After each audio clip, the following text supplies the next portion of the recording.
പിതാവിനും പുത്രനും പരിശുദ്ധാത്മാവിനും സ്തുതി ആദ്യം മുതൽ എന്നേക്കും ആമീൻ.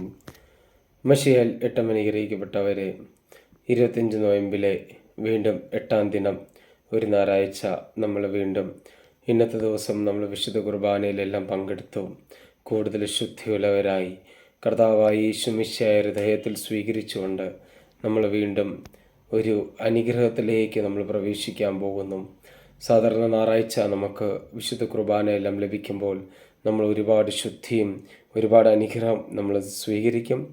തിങ്കൾ തൊട്ട് ചൊവ്വ വരെ അല്ലെങ്കിൽ ശനിയാഴ്ച വരെ വീണ്ടും ജീവിതത്തിൽ കുറേ ഭാരങ്ങളും കുറച്ച് ദുഃഖങ്ങളും കുറച്ച് സങ്കടങ്ങളും അതിനിടയിൽ ചെറിയ ചെറിയ സന്തോഷമെല്ലാം നേടി നമ്മൾ ജീവിക്കുന്നവരാണ്. പ്രത്യേകിച്ച് ഇന്നൊരു ഞായറാഴ്ച ദിനം ദൈവം നമ്മളെ അനുഗ്രഹിച്ചിരിക്കുന്നു. പ്രത്യേകമായി ഇന്ന് നമ്മൾ ഏറ്റെടുക്കുന്ന സുവിശേഷ ഭാഗവും 116-ാം സങ്കീർത്തനം 1-ാം വാക്യമാണ്. ഞാൻ കർത്താവിനെ സ്നേഹിക്കുന്നു, എൻ്റെ പ്രാർത്ഥനയുടെ സ്വരം അവിടുന്ന് ശ്രവിച്ചു. പ്രിയമുള്ളവരെ, രക്ഷകനായ യേശു മിശിഹാ ലോകത്തിലേക്ക് കടന്നു വരുന്നത് തന്നെ നമ്മുടെ പ്രാർത്ഥനയുടെ സ്വരം ശ്രവിക്കാനും നമ്മുടെ പ്രാർത്ഥന കേൾക്കാനും നമ്മുടെ ജീവിതം തന്നെ പൂർണ്ണമായി അനുഗ്രഹത്തിലേക്ക് മാറ്റാൻ വേണ്ടിയാണ് ദൈവം കടന്നു വരുന്നത്. അപ്പോൾ ദൈവമായി നമ്മളിലേക്ക് ഇത്ര വലിയൊരു അനുഗ്രഹം എടുത്തിട്ടുണ്ടെങ്കിൽ, നമ്മൾ മക്കളുടെ അടുത്തേക്ക് വരാൻ കർത്താവ് ആഗ്രഹിച്ചിട്ടുണ്ടെങ്കിൽ, സ്വാഭാവികമായിട്ട് മക്കളായ നമ്മളും കർത്താവിലേക്ക് ഓരോ പടി വളരണം.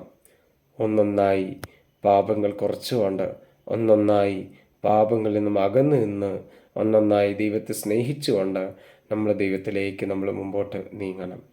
ഈ ക്രിസ്മസ് കാലം അത് തന്നെയാണ് നമ്മളെ ഓർമ്മപ്പെടുത്തുന്നത്. ഓരോ ശാന്തരാത്രി എന്ന് പാടുമ്പോൾ, പുൽക്കൂട്ടിൽ വന്ന യേശു എന്ന് പാടുമ്പോൾ, ഇതെല്ലാം നമ്മുടെ ജീവിതത്തിൽ വന്ന് യേശുവെ കണ്ട് സ്വീകരിച്ച് അനുഗ്രഹം പ്രാപിക്കാനാണ് ഓർമ്മപ്പെടുത്തുന്നത്. പ്രത്യേകിച്ച് ക്ഷമിച്ചുകൊണ്ട് നമുക്ക് പ്രാർത്ഥിച്ചുകൊണ്ട് യേശുവെ സ്വീകരിക്കാം. കർത്താവ് നമ്മളെ അനുഗ്രഹിക്കട്ടെ. ക്രിസ്മസ് ദിനത്തിന് വേണ്ടി നമുക്ക് പരസ്പരം പ്രാർത്ഥനയിലായിരിക്കാം. ദൈവം നമ്മളെ ശക്തിപ്പെടുത്തട്ടെ. ആമീൻ.